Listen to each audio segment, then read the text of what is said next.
Pemirsa, Ketua KPK Firly Bahuri diduga mengalami masalah konflik kepentingan ketika menandatangani surat penangkapan Syahrul Yassin Limpo.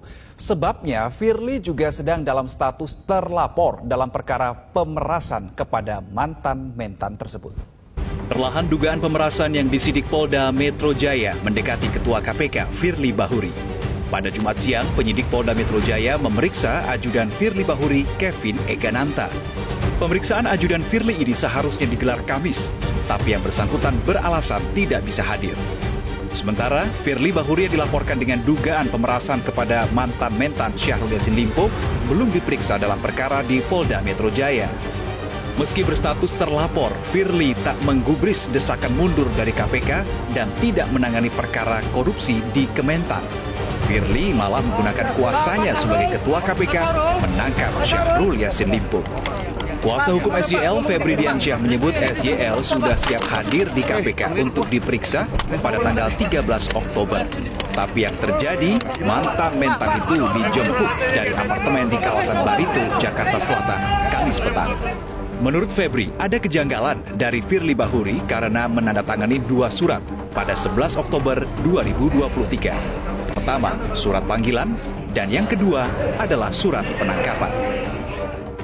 Jadi ada dua surat yang dikeluarkan oleh KPK pada tanggal 11 Oktober 2023, yaitu satu surat perintah penangkapan dan yang kedua surat panggilan kedua. Padahal surat panggilan itu juga sudah kami konfirmasi itu akan dihadiri oleh Pak Syahrul Yassin Limpo, yaitu pada hari Jumat ini.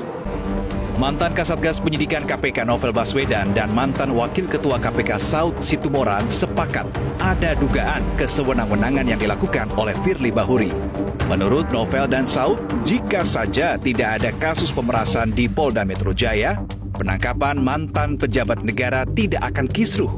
Namun karena Firly sudah dilaporkan di Polda Metro Jaya, maka penangkapan Syahrul Kamis malam menjadi indikasi abuse of power. Bahwa permasalahan ini di posisi karena Firly Bahuri yang menandatangani surat perintah penangkapan ini adalah orang yang sedang bermasalah dalam kasus dugaan pemerasan dan itu sedang disidik. Jadi saya melihatnya di posisi itu, bukan dalam mekanisme normalnya. Okay. Jadi ini mekanisme yang justru digunakan, bisa jadi digunakan kesempatan untuk menakut-nakuti atau menghalangi dalam proses yang dilakukan oleh penegak hukum lain. Itu yang saya garis bawahi. Nah, ini kan logika nih. Ini nalar nih, ini argumentasi. Lazimnya itu seperti apa sebenarnya? Kalau besok itu baru menuju kepada pemanggilan kedua. Pemanggilan pertama dengan asumsi di luar kota, kedua dan seterusnya. Terus kemudian kalau kita bicara bagaimana sebenarnya prosesnya ini bisa terjadi, nanti kita akan paham.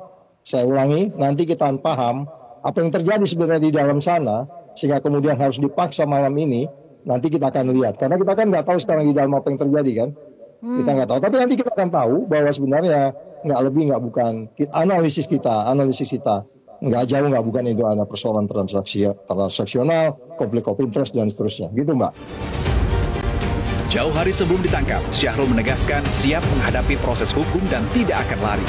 Tapi integritas KPK menangani dugaan korupsi di Kementan terganggu dengan penyidikan dugaan pemerasan Ketua KPK Firly Bahuri kepada mentan.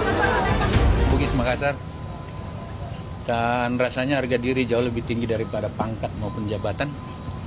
Biarkan saya hadapi ini. Oke. Dan beri saya kesempatan membuktikan.